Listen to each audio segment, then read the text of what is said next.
اعوذ باللہ السمیع العلیم من الشیطان الرجیم من حمزہ ونفخہ ونفثہ۔ سورہ المائدہ کی آیت نمبر 77 سے لے کر 79 تک کے اللہ رب العالمین کا ارشاد گرامی ہے، اے رسول صلی اللہ علیہ وسلم، آپ کہہ دیجئے کہ اے اہل کتاب، اپنے دین کے معاملہ میں ناحق حد سے نہ بڑھو اور اس قوم کی خواہشات کی پیروی نہ کرو جو تم سے پہلے خود بھی گمراہ ہوئے اور دوسروں کو بھی گمراہ کر گئے۔ اور یہ ایک حقیقت ہے کہ وہ سیدھے راستے سے بھٹک گئے تھے۔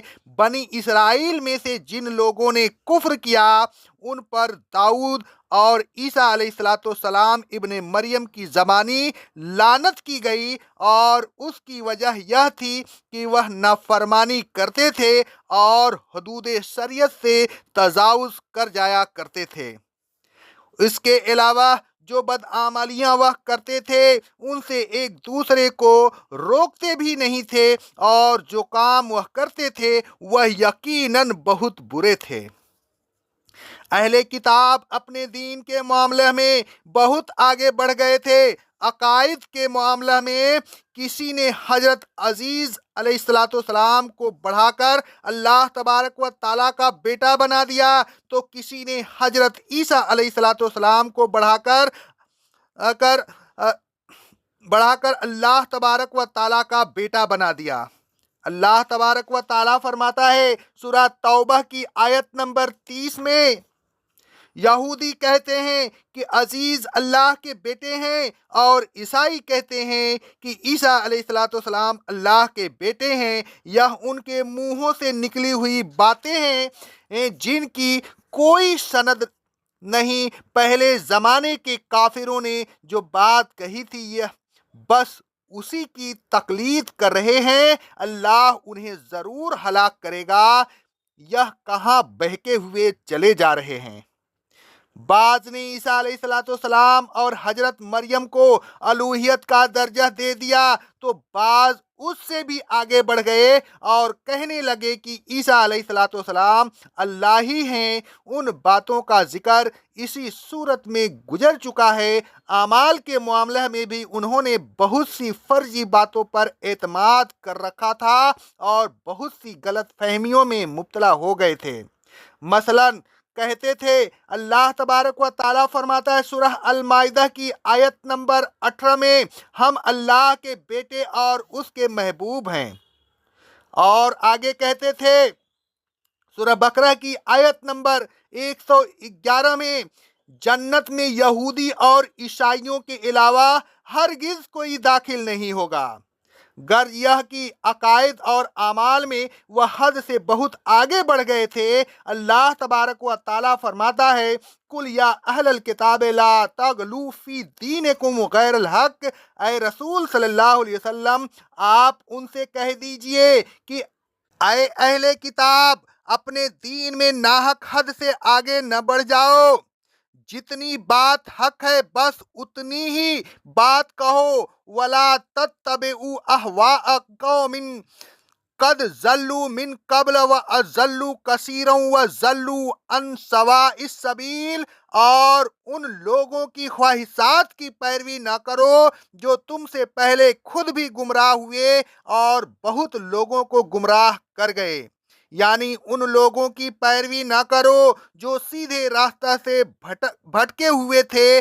اگر تمہارے اسلاف نے گمراہی کی باتیں اختیار کی تو تم تو اس سے باز آ جاؤ، غلط کاموں میں ان کی پیروی نہ کرو۔ لُعِنَ الَّذِينَ كَفَرُوا مِن بَنِي إِسْرَائِيلَ عَلَىٰ لِسَانِ داؤد وعیسی ابن مریم۔ اور اے رسول صلی اللہ علیہ وسلم، بنی اسرائیل میں سے جن لوگوں نے کفر کیا ان پر داؤد اور عیسیٰ ابن مریم کی زبان سے لعنت کی گئی۔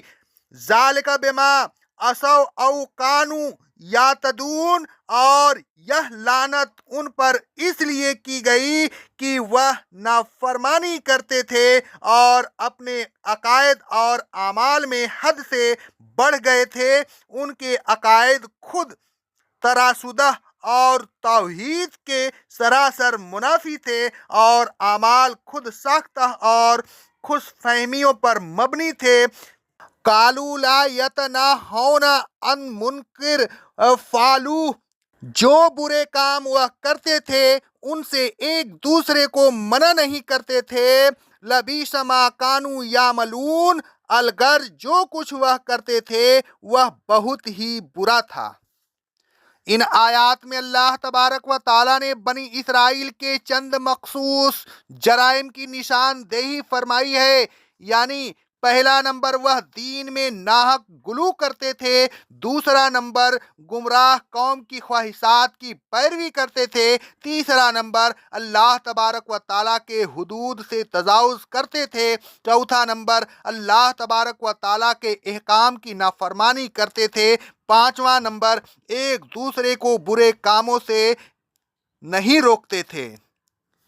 معاشرے میں بے دینی اور ذہنی آوارگی انہی کاموں کی وجہ سے وجود میں آتی ہے، کیونکہ رسول اللہ صلی اللہ علیہ وسلم نے ذہنی آوارگی، مبالغہ آمیزی اور غلون الدین کا سد باب کرتے ہوئے فرمایا، صحیح بخاری کی حدیث ہے، مجھے اتنا نہ بڑھانا جتنا نصارہ نے ابن مریم کو بڑھایا ہے، میں تو اللہ کا بندہ ہوں، لہذا تم میرے متعلق بس یہی کہا کرو، اللہ کا بندہ اور اس کا رسول۔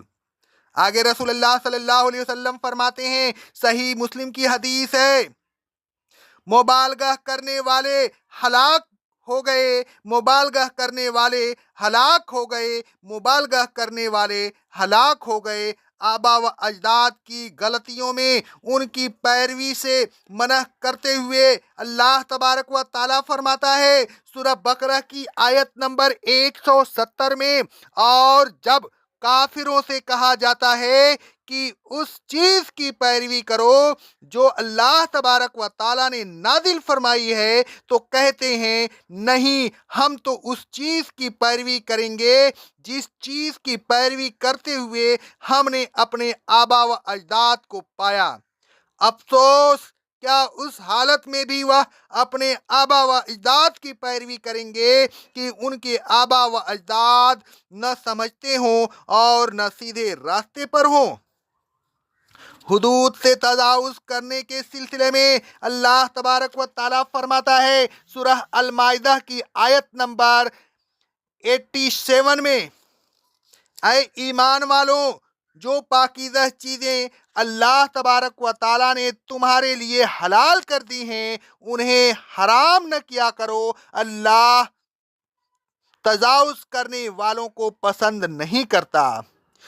برائی سے نہ روکنے کے خطرناک نتائج سے خبردار کرتے ہوئے رسول اللہ صلی اللہ علیہ وسلم فرماتے ہیں، صحیح بخاری کی حدیث ہے، اس شخص کی مثال جو اللہ کی حدود پر قائم ہے اور اس شخص کی مثال جو ان حدود کے اندر جا پڑا ہے، ایسی ہے جیسے کچھ لوگوں نے کشتی میں بیٹھنے کے لیے کرہ اندازی کی، بعض کے حصے میں اس کی اوپر کی منزل آئی اور بعض کے حصے میں نیچے کی منزل، تو جو لوگ نیچے کی منزل میں تھے وہ جب پانی لینے کے لیے جاتے تو اوپر والوں کے پاس سے گزرتے، لہذا ان لوگوں نے آپس میں کہا، ہم اپنی منزل میں ہی کیوں نہ سوراخ کر لیں اور اوپر والوں کو تکلیف نہ دیں، تو اگر اوپر والے انہیں چھوڑ دیتے ہیں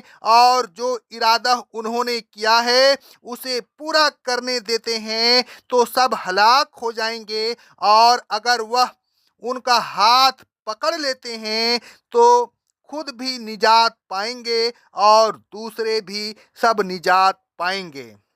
اے ایمان والوں، اپنے دین کے معاملہ میں غلو نہ کیجیے، انبیاء علیہ السلام اور اولیاء اللہ کے مرتبہ کو اتنا نہ بڑھائیے کہ فرق کے مراتب نہ رہے، اور نہ اولیاء اللہ کی ایسی تعریف کیجیے کہ انہیں انبیاء سے جا ملائیے اور نہ انبیاء علیہ السلام کی ایسی تعریف کیجئے کہ انہیں اللہ تبارک و تعالیٰ سے جا ملائیے۔